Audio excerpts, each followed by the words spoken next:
Welcome, and thank you for joining this webinar on leading meaningful change, restructuring the delivery of transition services to improve school-to-work outcomes. My name is Dede Gill. I'm an Assistant Superintendent for Special Services in Huntley Community School District 158.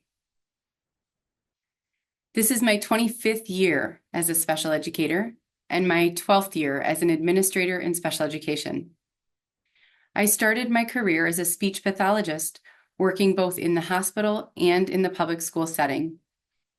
I fell in love with complex problem solving and team collaboration.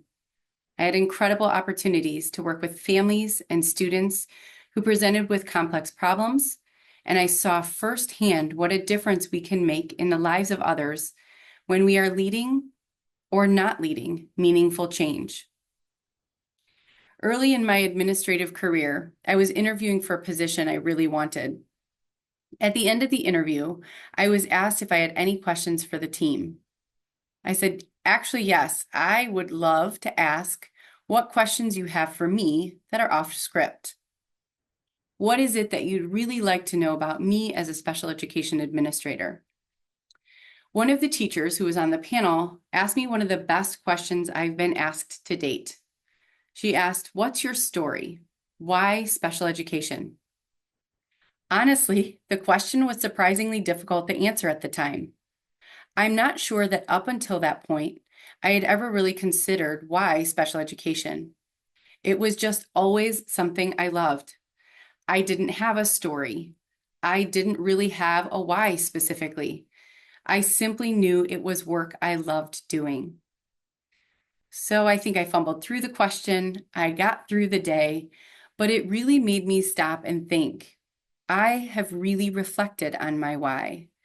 And ever since that time, I've been really intentional about asking myself and my team why we are doing whatever it is we're doing together. It's been a real game changer for me because this work we are doing is complex. It's hard. And there are a lot of folks who don't understand it well or at all sometimes. And at the heart of all of this work is our why, and that will keep us moving in the right direction. As all of you know, leading meaningful change takes time, especially in special education. Knowing your why will give you the stamina you'll certainly need. So when it starts to feel like we're never going to get there, I remind myself of Kairos. Kairos is a Greek word that means the opportune time. I have a firm belief that if we continue to lead with purpose, with our why as our anchor, the opportune time will arrive for change. I remind myself that change takes time for a reason, and we must give ourselves, our colleagues, our families, and our students the chance to really embrace change at the opportune time for them, which is undoubtedly different for everyone. Over the past decade, I have had the incredible opportunity to see leadership in so many different spaces. I have seen leadership that has been inspiring. I have seen leadership that has been disheartening. I know what a difference you can make if you have the opportunity to be in a leadership role, and I want to encourage you to continue to reflect on your own leadership and on the leadership of others. Leverage your strengths to bring people together, and when your why is challenged, find ways to meet people where they are so you can better understand why they might be resisting the meaningful change you're seeking. To be really clear, that does not mean you need to change your why. To that end, I have a few non-negotiables that I bring with me when I am working to lead meaningful change. Number one, I need to be able to speak my truth and allow others to speak theirs. I recognize my lived experiences are different than someone else's. Multiple perspectives and multiple truths live at every table. And it's really essential that we do the work to understand each other as people if we are expecting to make lasting difference. Number two, I don't allow for disrespectful conversations to take place about students, families, or colleagues. When there is a difference in opinion or practice, it is my expectation that we hold ourselves to a really high standard of respect and collaboration. In the end, these two non-negotiables have really allowed me to grow and lead this work, this great work we call special education. I want to thank you again for joining me today in this webinar. For the next 45 minutes or so, I'll be sharing a vision for change that I am fortunate enough to be leading in my work as a special education administrator. I will take you on a walkthrough of some key considerations for leading change and examine 2 case study examples. I'll outline the steps that I took that led to meaningful change, and I'll end by sharing some leadership lessons I've learned and key takeaways as I continue to work toward leading meaningful changes. We'll focus specifically in the area of restructuring the delivery of transition services that can lead to improved school-to-work outcomes for our students with extensive support needs. Let's start with a vision for change. This is one of my all-time favorite pictures. It highlights my why. This young man is Corvin. He brings so much joy to this world, and he inspires me to be a better leader.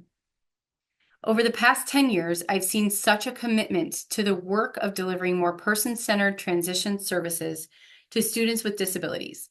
And I've learned that one of the reasons we're so committed is because we know that individuals with disabilities are more likely to experience poorer post-school outcomes when compared to their non-disabled peers. In fact, according to the National Disability Institute, approximately 1 in 4 people with disabilities live in poverty, face barriers that hinder their access to employment, education, skill development, and financial services that lead to full participation in their communities. I believe we can make a difference. And fun fact, so does Corvin.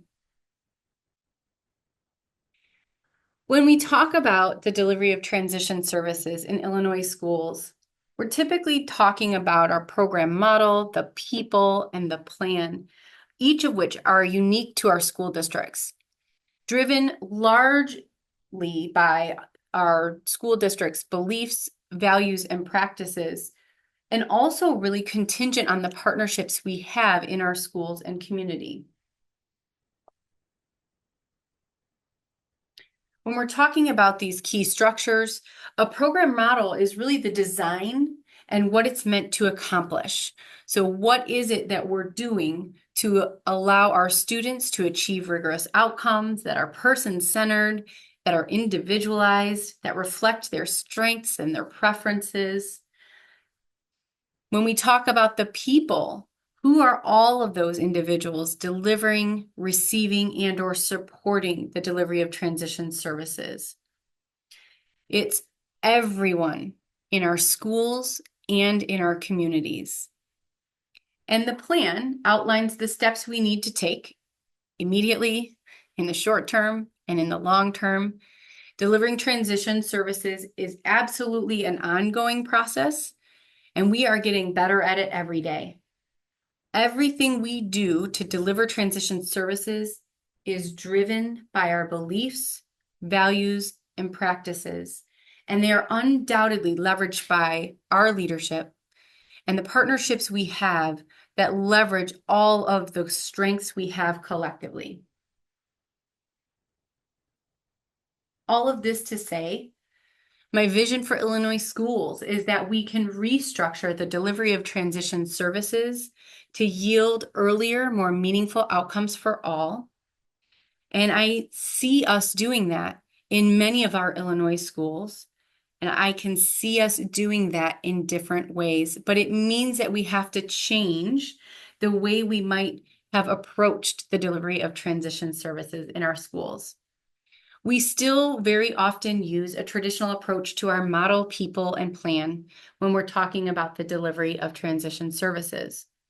In this traditional model, we often see a first-then approach, which means that we see students attending school, attending high school, and then they attend their transition program. In this traditional approach, it's almost separate. They first attend this, then they attend that, And we even hire and staff our people to support that model. So we have teachers who are teaching in high school and teachers who are teaching in transition programs. And not often are those teachers coming together to teach collectively. In this traditional approach, our plan typically outlines steps that we take while students are in high school, and then we outline new or different steps we'll take when they're attending their transition program. And I'm not saying that's true of all Illinois schools or all Illinois school transition programs, but it is an experience and an observation I've had in multiple spaces.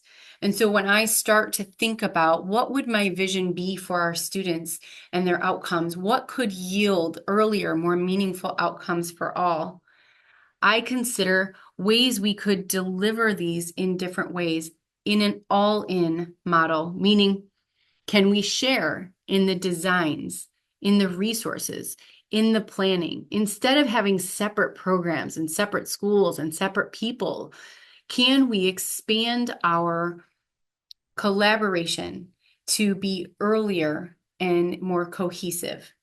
And then can we expand that reach to the community, seeing our community as an extension of our program, people, and plan? Can we restructure the delivery of transition services to be in alignment with all, but person-centered and individualized for each student? I have been in this business long enough to know that our traditional program, people, and plan often result in many of our students, especially our students with the most complex needs, sharing their employment, education, training, and independent living experiences with a limited group of others, both students and staff, who are supporting them in this work of gaining independence and this person-centered planning we're doing. We keep our students often together with the same group of people because we're working on the same group of goals. And sometimes we forget to expand that learning to the larger community, to the general education community, to our school community, to our larger community. As I consider this traditional approach, I wonder if it is such a good approach, why are we not seeing better outcomes for our students with disabilities? Why are we not seeing our students with complex needs leaving our school districts with paid competitive employment? And I've spent the last 5 years trying to deconstruct what I thought I knew and restructure the way we deliver transition services in Illinois schools. This is the vision. In particular, I'm on a mission to improve school to work outcomes for students with disabilities by looking at the spaces, the people, the places, the how and the why we deliver transition services so we can make them more person-centered and make them available to all students. So what does this all mean? Well, it means that as special education leaders, we have to be thinking very intentionally and very carefully about how and what we're doing to improve school to work outcomes for our students with the most complex needs. What are we doing as leaders to ensure we are offering a more robust continuum of services, to make sure that we are increasing inclusionary opportunities that are meaningful? This means looking at ways that we can provide our students with complex needs access to their non-disabled peers so they can grow and learn from each other. It's asking ourselves, how are we promoting strength-based teaching and learning? So when we're scheduling students for their services, we're scheduling them based on what they need, not based on what we've traditionally done. It's how do we share resources across settings so that we can eliminate some of this start-stop programming, where we start to deliver support and share resources in high school, and then we start again when they attend transition programming. How are we as leaders increasing multidisciplinary planning, promoting collaboration, and providing earlier access to transition-specific planning? How do we integrate the delivery of related services, embedding them in all of the experiences our students need to be independent in the post-school world? It is our responsibility to review and revise our course of study, just to evaluate what classes and courses our students are taking that allow them to explore and expand the idea of what they can do post-school. We need to identify and respond to the need for program development, especially in transition, especially for our students who require transition services. And as special education leaders, this is really the key. We need to pair our strength-based teaching with the needs our students have and ensure our program development is informed by all stakeholders. It is not only the responsibility of our special education teachers and administrators, but it is also the responsibility of our community members, our school boards, our administrators, our general education staff and students to understand that what we're trying to accomplish is a collective goal. We need to offer more specialized and targeted professional development in transition planning. And we need to ensure that what we're doing is promoting independence for our students when they leave us and go into adult services. We must ensure that we are securing dedicated resources for this work. I know we need to make fiscally responsible decisions, which means we are going to need to be creative, but also we need to arm ourselves with predictors of positive post-school outcomes to inform our decisions. We need to increase the number of competitive paid employment opportunities and outcomes for all students.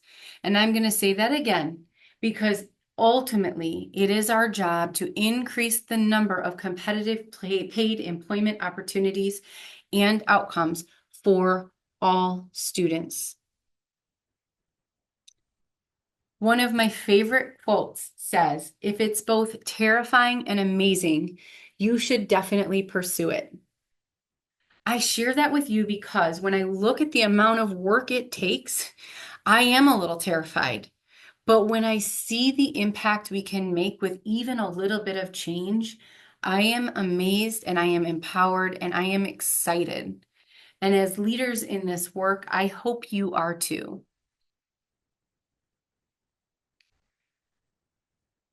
There are key considerations for leading change. It is not easy. There are a lot of expert opinions on how we do this and how we do this well. I will highlight a couple of places that stand out to me in the research that we're learning about change and what some of these key considerations are. Every school district is a unique organization. So regardless of the district, Bowman and Deal would tell you, leaders need to look and assess they need to assess their organization through 4 frames. I think it's a pretty commonly held understanding that these frames are in every organization. You have your structural frame, your human resources, the political frame, and the symbolic frame.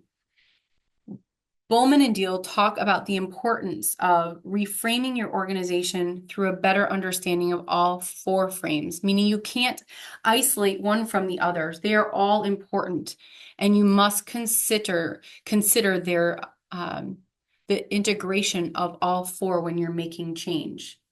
Reframing requires us to think about situations from more than one angle, and it allows us to develop alternative opportunities, alternative strategies, and diagnoses. This is what I like to call creativity. When we start to look at all 4 frames and we start to think about how we might reframe something, it taps into our most creative self. There are a lot of popular beliefs about best practices in special education programs. And some of those are that programs that support inclusion, have multi-tiered systems of support, offer data-driven instruction and interventions, include family and community partnerships, and autonomy over special education funding and staffing, while also offering proper professional development, are the ways that we will make meaningful change happen in special education programming.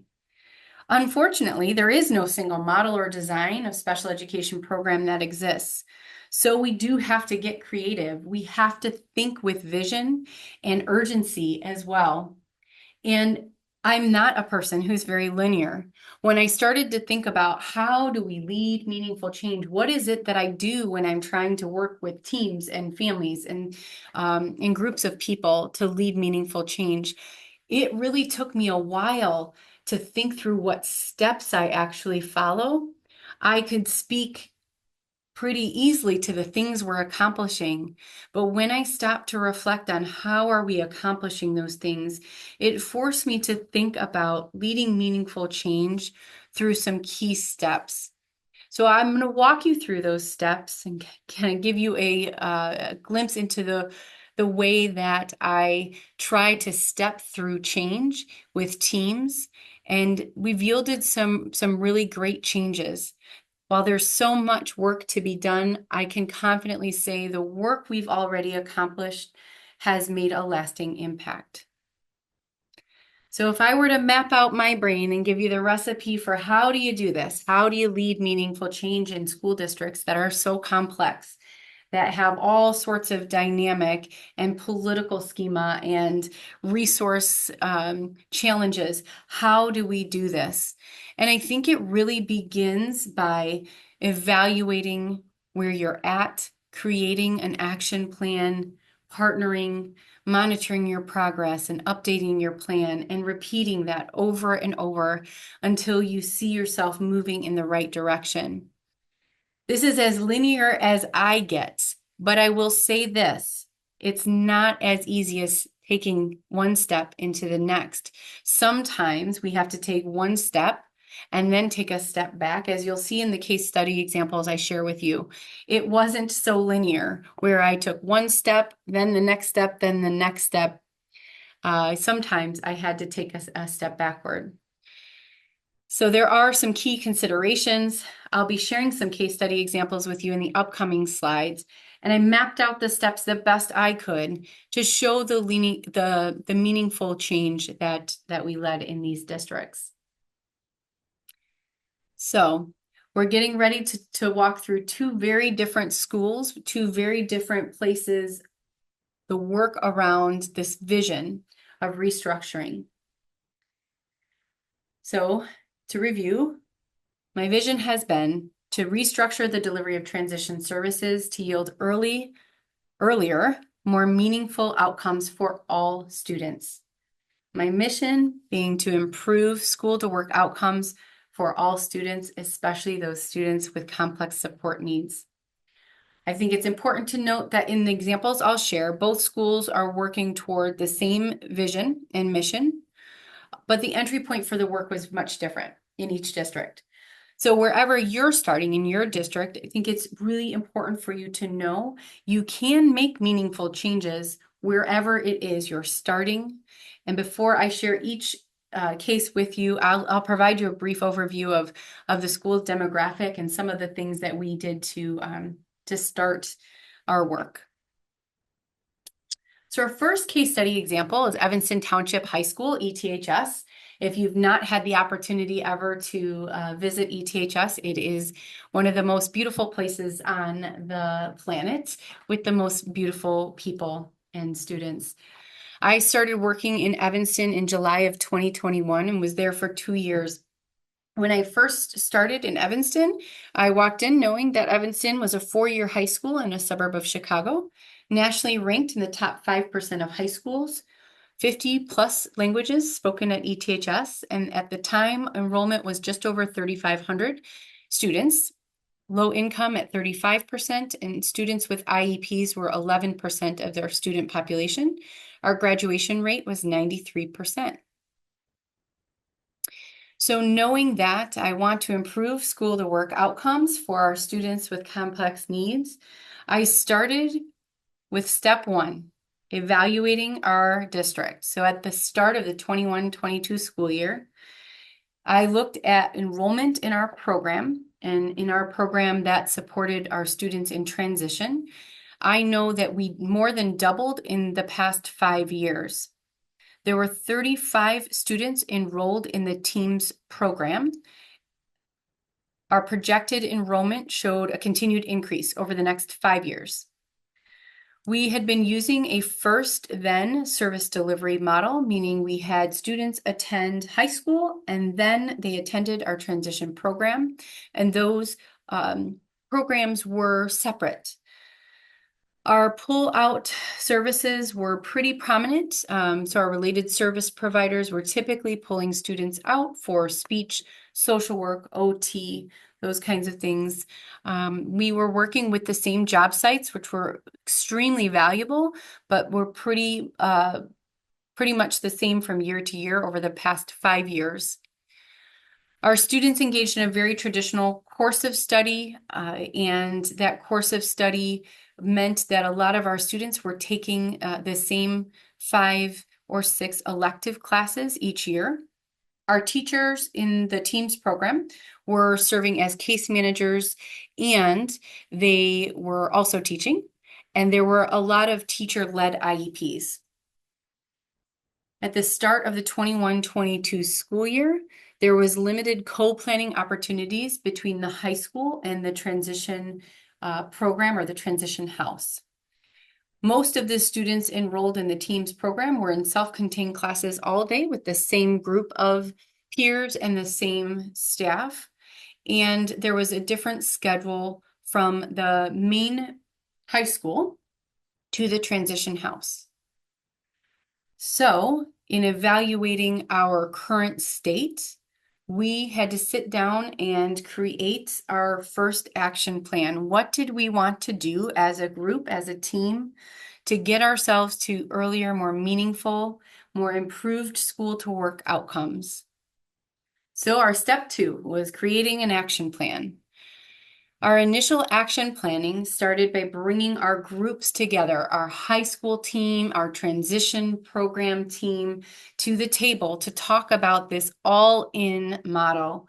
Could we create a shared vision and a shared mission to improve school to work outcomes, among other things?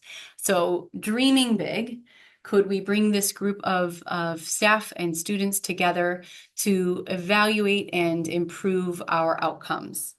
This was not an easy feat because as you work in leadership, when you bring 2 different groups of people together, you are bringing people with multiple perspectives and multiple experiences together, and the truths are different when you come to the table to share what you know and to share what you've experienced. So it takes some time to bring collaboration together and to create this shared vision and this shared mission. But I do think it's an essential piece in the step to creating an action plan, because if you don't have a shared vision or a shared mission, it can make the work even more difficult than it already is. So in our initial action planning, that's really where we began, is creating a shared vision and mission. We talked about how could we push in related services to our jobs, to our job sites, to our community-based instruction. How could we diversify our job sites and make them more person-centered? Could we redesign the course of study, having our teachers focus on instruction and dedicate a case manager to the case management side of this transition planning? We wanted to ensure that there were student-led IEPs. We wanted to make sure that we offered a lot of co-planning and teaming between the high school and the transition house, wanting to focus on inclusion and aligning our schedule so that we had the same resources of time on our side. So in our initial action planning, you can hear this is a lot of work. And so in doing this, we thought, well, who are the partners we currently have and where could we potentially partner to help us accomplish this work? And so our third step in this became creating a partnership with the Illinois Center for Transition and Work. So for any of you who know me, you'll know that I would wear spirit wear if I had it that said Illinois Center for Transition and Work. It really transformed the work I've been able to do in the area of transition and program development. And so I was very fortunate to apply in my first year at Evanston, apply for targeted technical assistance with the Illinois Center for Transition and Work. I wanted to make sure that the work we were doing was based in research and that it was in alignment, that it would yield more improved school to work outcomes. And so we partnered with ICTW and asked them to review our goals and our action plan. And we consulted with them on a regular basis. This partnership grew over time. They helped us revise our action plan and also allowed us to continue to keep our key partnerships at the forefront of all the work we were accomplishing. So while we were focusing primarily on our improved school to work outcomes, there were all of the other outcomes and work we were trying to accomplish. And the work that we did to partner with ICTW really yielded positive outcomes for all of those. But for the purposes of today, we'll talk about the action steps we took that were really centered on competitive paid employment for our students who are exiting. So if you'll notice, I had to take a step back in creating our action plan to focus on a targeted area. In our initial action plan, we had 8,000 goals and big dreams, and that's all wonderful. But as we were looking to target improved school to work outcomes, ICTW helped us break that goal down into something that we were able to really target and focus specifically on competitive paid employment. So we revised our action plan to have a goal where we would develop a community resource map in the area of employment for all students enrolled in the TEAMS program. And we were going to identify ways for using it to support students and lead to competitive paid employment upon exiting. So continuing our partnership meant that we consulted with our training specialists in an ongoing way, and we engaged in targeted professional development. We needed to learn about resource mapping. We attended regional workshops, and we attended a symposium in that first year.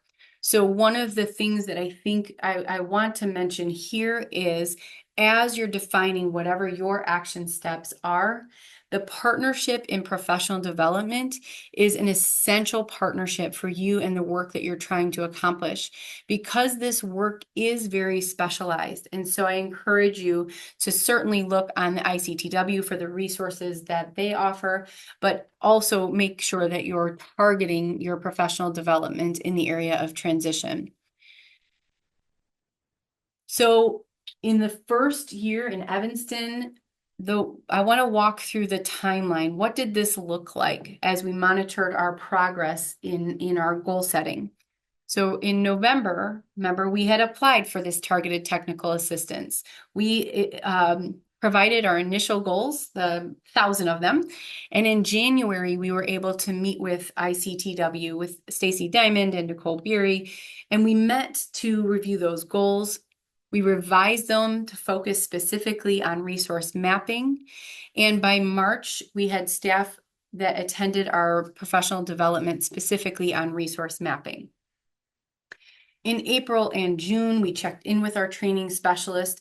And by June and the beginning of July, our staff and students began using resource mapping during extended school year.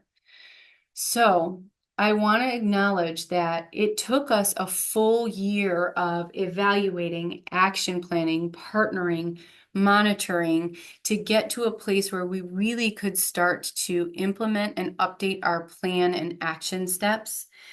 that the time is important, but the time has yielded great outcomes. So I'm going to share with you some updates that allowed us to know we were in the right direction. We were accomplishing great things, but also we needed to update our plan to continue to move forward. So our goal was that we would develop a community resource map in the area of employment for all students enrolled in the program and identifying ways to use this to support our students. By August of 2022, so year 2 at ETHS, we knew that resource maps had not been completed for all students, but they were started for all. And we learned that our transition assessments weren't providing us enough information to utilize resource mapping well. So in an effort to still get to competitive paid employment for our students exiting, we started the 22-23 school year with the same vision, the same mission, but we needed to evaluate our current state. So back to step 1, which is not to say that we didn't accomplish anything. It was that we were honing in on the places we needed to start. So we evaluated year 2, 22-23 school year. Our enrollment had increased from the previous year. We had 44 students enrolled in our program, and our projected enrollment showed a continued increase. These next bullet points are things we really saw in the 21-22 school year that we were really excited to talk about and update our partners in. We were using an all-in service delivery model. So our teachers from the high school and our teachers from the transition program were working together, planning together, and collaborating together on this shared mission of ours. We were increasing the amount of push-in related services. We had actually increased the amount of OT services that we were assigning to the program. We diversified our job sites. We revised our course of study, and we included different courses. We proposed to the school board courses such as rec leisure for young adults. And we looked at ways that our course of study could be more inclusive and our students could engage in more or different elective courses with their non-disabled peers. We utilized one case manager, and our teachers were focused on teaching, and we saw an increase in the number of student-led IEPs. We secured common plan time between our high school program and our transition program so that now we were one common team with one common plan time. We increased the number of classes that our students were taking in the general education setting, which is so critical for not only our students in special education, but for our students in general education to learn about and how to support each other in the larger community, for understanding each other and creating a sense of community and belonging. We had ensured that we had the same schedule from the main building to the transition house because we were one team with shared resources. Given all of that, our action planning for the 22-23 school year allowed us to revise our action plan to look at our vocational assessment data. We had to take a little bit of a step back in resource mapping to make sure that our vocational assessment data would allow us to do the community resource mapping we needed to.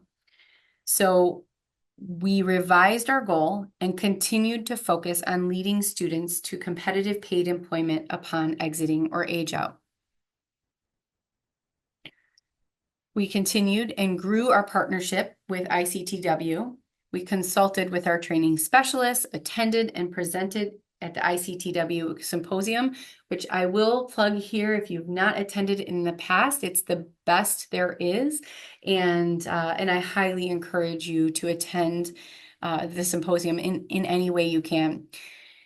During this year, we had the opportunity to have our staff present from their perspective and their experience of walking through these action steps and what it meant to be part of this vision for leading change. We continued to access research briefs, use the website and workshops, and we maintained our key partnerships with the Center for Independent Futures, the City of Evanston, and the Department of Human Services, all of which were essential for us to build those competitive paid employment sites. So during the 22-23 school year in January, we checked in with our training specialist. We did that again in February and again in March. We were working really hard at ETHS to make sure that the work we were doing was continuing to allow us to resource map successfully and gain competitive paid employment. So at the end of the 22-23 school year, we updated our training specialists and began planning for the 23-24 school year. We had some great updates to share with her that were going to allow us to plan for the 23-24 school year. And some of those updates included that students were given a variety of new vocational assessments that included on-site job exploration and family involvement to better determine preferences and interests. Students across both programs, both settings, that should say, have a community resource map in the area of employment that is aligned with their interests and preferences for the fall of 2023. We had 5 new community business partnerships that were established that would lead to paid employment. That was exceptional. That took a lot of work on the staff side of things, where staff and teachers and job coaches were taking students to different sites to explore these business partnerships that would lead to paid employment. We had 17 new school employment sites that included job descriptions and were aligned with a career pathway. And there were positive implications on all of our initial goals. When we looked back at our course of study and the rigor of what we were teaching and the alignment of our practices, we saw positive impacts on all of those goals. And most importantly, with respect to our mission of improving school to work outcomes, we saw positive implications on all of our students who were exiting during the 22-23 school year. But with all things, we need to update our plan. And I was at the end of May looking at an opportunity to move into a new job in a new district, and there would be new leadership coming to Evanston during the 23-24 school year, which can be exciting for all people. And as change does, it brings worry. But we left Evanston, or I left Evanston Township High School in just the most amazing capacity to continue this work. The administration and the teachers and the teams there have all the skills they need to continue. And so we talked about what would those considerations be for them in the 23-24 school year. So working with ICTW, some of the things we talked about doing were expanding opportunities for inclusion, resource mapping for all students in all domains, employment, education, training, and independent living, and securing paid employment for exiting students, making sure that that was still at the forefront of the work that they're doing. We wanted to work toward a final year as a maintenance year and improve assessment tools and practices. Wanted to continue to focus on data collection, because that is what we knew to help inform our decisions. I am so pleased with the work that I was able to see and be part of at Evanston Township High School, and am so pleased with the folks that are continuing to do the work there at ETHS to improve school to work outcomes. And I was also very excited to join a new school district in July of 2023. So our second case study walkthrough will be Huntley Community School District 158. I've been here since July of 2023. Huntley is a school district that supports students in pre-K through transition, located in the northwest suburb of Chicago. nationally recognized for innovation, and we have 70 plus languages spoken. I had to double check that. I just think that's such a fantastic demographic for us. Our enrollment is over 8,500. We have 18% of our families low income. We have 13% of students with IEPs. That's actually 14% as of today's date. Our graduation rate is at 95.6%. Huntley is a beautiful community and has so many wonderful things to offer our young people. And when I started with Huntley, or started in Huntley, I was excited to start again with this process of leading meaningful change to improve school to work outcomes for all students. So as I did in ETHS, I began with evaluating what does our transition program look like here in Huntley. And I learned that our program launched in 2013, that we had 60 students enrolled in our LIGHT program, which is our transition program. Our projected enrollment shows a continued increase. There was very much a first then service delivery model with tiered support. So our students attend Huntley High School and then attend our LIGHT program. And within the LIGHT program, their support, the support offered was tiered based on student need. Many or most of our related services were provided in a pull-out model, and the location for our program had changed several times. One of the most important things I learned and was excited about when I joined the Huntley team is that the program location itself was a point of great discussion and great focus for our school district.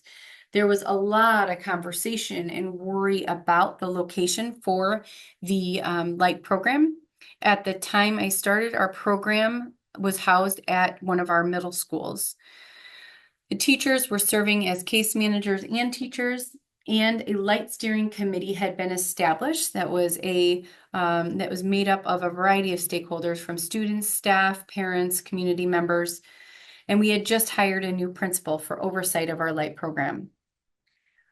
I also learned that our school board had a tremendous amount of support for LIGHT program development, and there was a lot of focus on how we could do this work well and in more meaningful ways.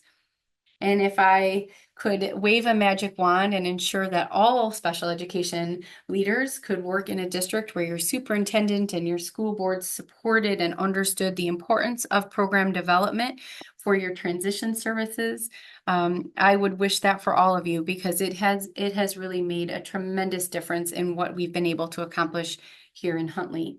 So our first step was to evaluate where we were at and talk about what were the goals we had for the 23-24 school year. What would our action plan focus on? And with our LIGHT steering committee and the things we understood about the needs in our community, our goal was to develop a comprehensive plan to secure multiple locations in the Huntley community to deliver transition services for students enrolled in the LIGHT program. So thinking about how do we improve school to work outcomes for our students in the LIGHT program, we understood that one program location was not going to do it. We believed that when we evaluated our community and looked at our community as an extension of our district, we believed that if we could tap into multiple sites in our community, we could leverage the community and everything it had to offer to improve our school to work outcomes. So again, we started to partner with ICTW. We created a new partnership, new to Huntley partnership, consulting with ICTW training specialists along the way in the regional board. We attended and presented at the ICTW during the 23-24 school year. And we continued to tap into the resources. We access research briefs, the website, the workshops. There's a wonderful school to work resource guide that we tap into. And we maintained our other key partnerships in our community. The City of Huntley Park District, we utilized Dede Park, Visionary Properties, a local business where we are looking at ways to improve our vocational instruction at this location, and our McHenry County College partnership. So as we were engaging in the goals and our action steps around how to accomplish those goals, I wanted to share our map of the 23-24 school year so you could look at ways and places we were monitoring our progress. So in August, we had our first light steering committee. By September, we reviewed the feedback from that committee and developed our initial action plan. By October, we made a recommendation to the board for multiple locations to support our light students with a dedicated location for vocational skill development. To get our students from site to site and day trips and all the community-based instruction they needed, by November, we purchased 2 dedicated wheelchair accessible vehicles for our light program. And from January to March, we completed the predictor implementation school district self-assessment. We understood that really evaluating our program was a necessary step. In April of 2024, our board approved an intergovernmental agreement with Dede Park, which is a park district location, where our students could take day trips and focus their learning on independent living skills and independence in the community. By July of 2024, our board approved a lease with Visionary Properties, a local business in the area, that would allow us to teach vocational skills at a vocational site specifically. So at the end of the 23-24 school year, as we were updating our plan and thinking about our goals for the upcoming school year, our light steering committee had met 7 or more times. We had purchased new vehicles. We had this intergovernmental agreement for Dede Park, which was secured. We had drafted this lease with Visionary Properties. And by July, we renewed our contract with McHenry County College, so our students could have the opportunity to do adult learning experiences on a college campus, learn while they're attending classes there on campus. We expanded our contract with DRS.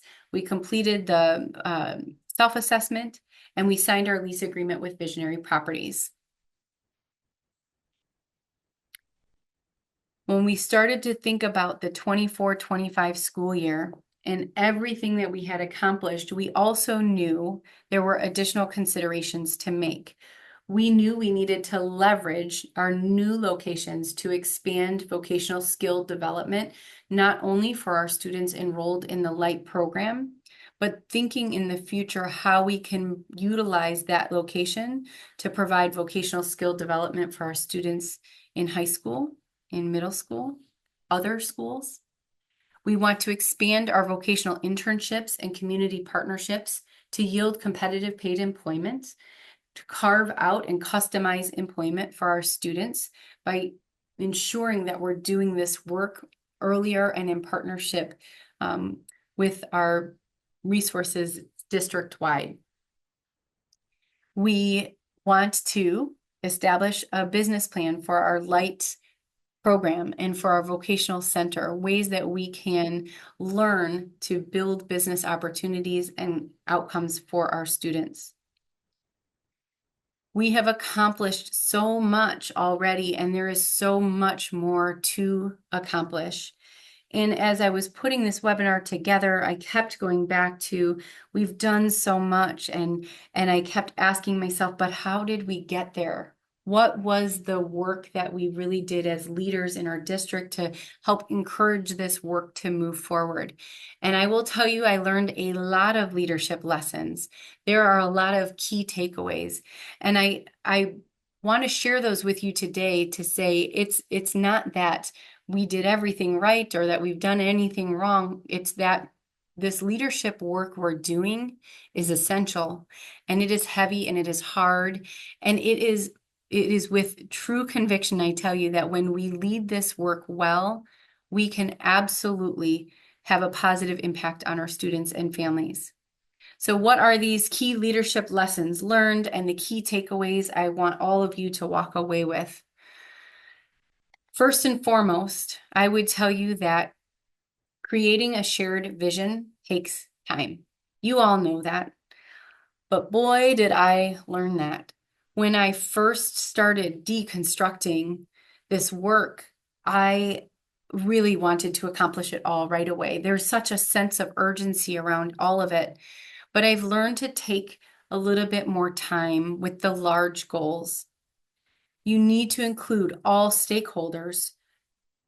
In doing it that way, you promote progress. It is the harder work. It takes more time, the more folks you include, but it is essential. And we have learned so much more by including all stakeholders and getting multiple perspectives and all voice at the table, because it's how we better understand each other and the challenges and the strengths and how we can leverage those together. I will tell you, start with big goals. Don't hesitate to dream. Dream big, dream bigger, but revise them to be manageable. And if you're not a leader who can revise those without help, ask for help. Get your partners and those around you to help you revise your goals to be more manageable so that you can use your time and resources creatively. We aren't getting more resources, I don't think, but the resources we have can be used creatively. This is why I think this all-in model where we're sharing our resources among each other is a much more creative way for us to not only promote unity and alignment, but to really leverage the access to time and resources, which are just never going to be enough. So partnerships are essential. Your local partnerships, your state partnerships, your national partnerships, you need to lean into the places that have expertise and have supports that our families and students will need along the way. Having the right people in the right place makes a difference. Sometimes this means that we are having hard conversations about this is the vision and the mission, and it's okay if some folks don't want to join in on that mission and vision, but then they're not the right people in the right place, and we may need to make some changes around that. That work can be very brave, and it's very human, and it's an important part of this. In leadership, I think one of the greatest things I've learned is having the right people in the right place makes a difference. I've also learned that change is constant. It is necessary and it is possible. Reflecting on your work is powerful. It is a powerful agent of change, and I think it's essential. So when I think about the leadership that I do and the leadership I want to do, I think about these lessons, and I would say that the key takeaways for us as special education administrators are really to know your why. Start there. School district leaders have a responsibility to focus on improving school to work outcomes for all students, including those with extensive support needs. And we need to lead with a sense of urgency. We need to expect and plan for change. It is absolutely a constant. But if we use a framework to guide change in our district and hold high expectations for everyone, it will allow us to plan and grow. It will allow us to sustain the work. And I think as I've learned this work more specifically in the area of transition, I know that for me, a key takeaway is that our professional development has to be targeted and it has to be anchored in research. ICTW is a great place for you to start as a district leader, to start looking through what is the research telling us about this work. So if you do or you take away anything from this today, it's to look at what the research is telling us and look at the places where the research is saying we can start. Understand the positive post-school predictors. Let that help leverage your work or direct your work. Always engage in person-centered planning. Begin transition planning as early as possible. If you're fortunate enough to work in a district where you see friends starting with us as early childhood, begin then. Begin empowering and building capacity in your teachers, in your staff, and your community members to understand how they can make a difference and how they're part of this work. Seek competitive paid employment for all students. And I will say that again, seek competitive paid employment for all students. Carve out opportunities. Talk with your community. Find ways where this is possible, because I do believe it is possible and it is the work we are called to do. I cannot tell you that I am the most linear person. If you meet anyone on my team, they will tell you I am not. But I have learned that some key steps in doing this work to improve school to work outcomes for our students begin with us evaluating our structures, establishing a plan, partnering, monitoring, updating, and doing it all over again. When it's driven by your beliefs, your values, and your practices, when it has a shared mission and a shared vision that helps direct your work, I promise you, you will make change and it will make a difference. I welcome all questions or collaborations that you would like to invite. Please feel free to reach out to me anytime. I am very excited to partner with all educators in this great work that we call special education.